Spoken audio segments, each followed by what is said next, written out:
Hey guys, welcome back to our YouTube channel. In this tutorial, I am going to show how we configure the Visual Studio Code for the auto completion.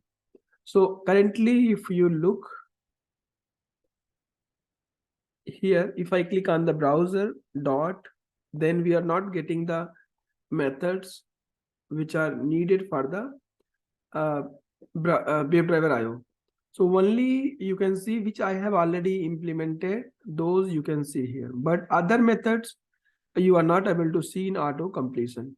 Okay, let's see how we do that. So this is very easy.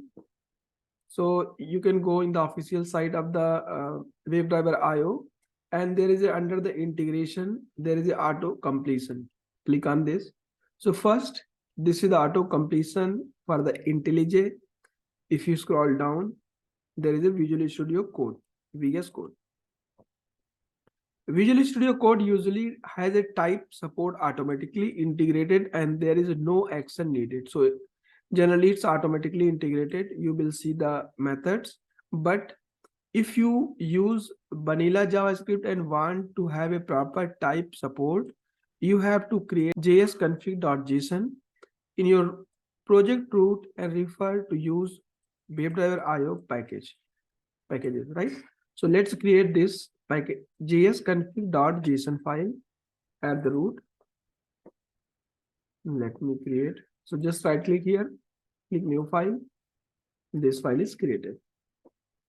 Okay, and now copy this code and paste here.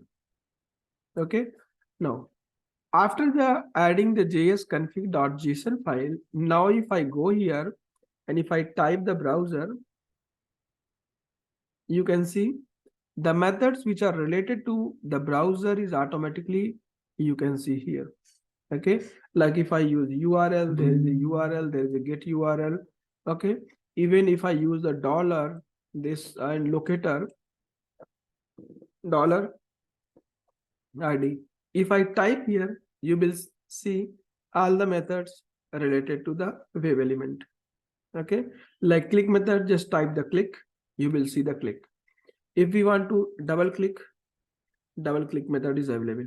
So auto completion now enabled for the Visual Studio, and this is very useful when we don't have a remember the method, right? This auto completion will be very helpful.